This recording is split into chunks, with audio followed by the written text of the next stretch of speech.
नमस्कार शेतकरी मित्रांनो. राज्यात पावसाने घेतलेली जी काही ओढ होती ती आता संपण्याची चिन्हे दिसून येत आहेत. हवामान अंदाजानुसार विविध हवामान मॉडेल्सनुसार राज्यात पावसाचे पुनरागमन होत आहे.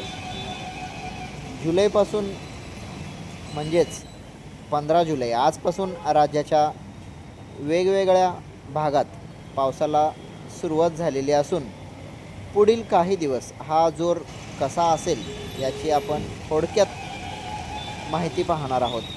विशेषतः पावसाच्या प्रतीक्षेत असलेल्या भागांसाठी, काही तालुक्या जिल्ह्यांसाठी ही बातमी महत्त्वाची ठरू शकते.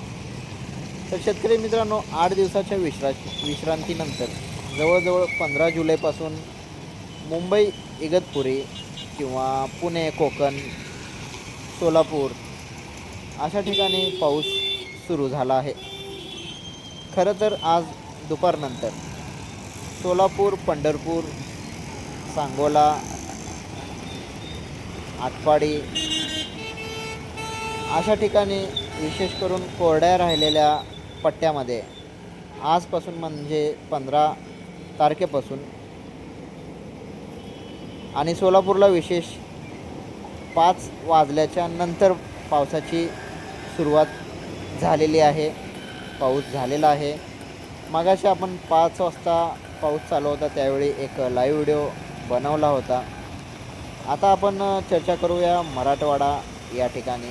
बीड, अहिल्यानगर, परभणी, नांदेड, हिंगोली अशा ठिकाणी, जालना अशा ठिकाणी 15 जुलैच्या नंतर पावसाचा जोर आपल्याला दिसू शकतो.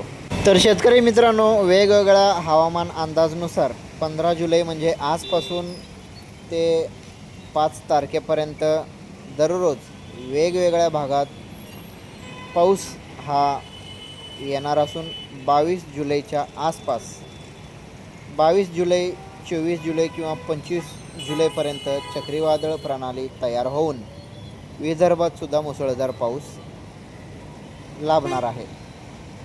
तर शेतकरी मित्रांनो, या भागात सद्यस्थिती राज्यातील शेतकरी सध्या पावसाची अत्यंत चातकासारखी प्रतीक्षा करत आहेत. मात्र 9 जुलैपासून पावसाचा जोर ओसरला असून 21-22 जुलैपर्यंत मोठा आणि सर्वदूर पाऊस पडण्याची शक्यता कमी आहे. अल निनोचा प्रभाव आणि पाकिस्तानच्या बाजूला वारंवार निर्माण होणारे कमी दाबाचे पट्टे यामुळे मान्सूनचा नैसर्गिक प्रवास विस्कळीत झाला आहे.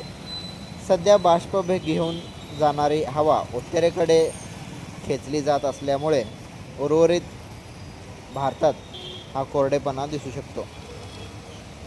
15 आणि 16 जुलै म्हणजे आज आणि उद्या पाऊस सुरू होण्याचे संकेत असले तरी तो प्रामुख्याने किनारपट्ट्याच्या भागात असेल. कोकण किनारपट्टी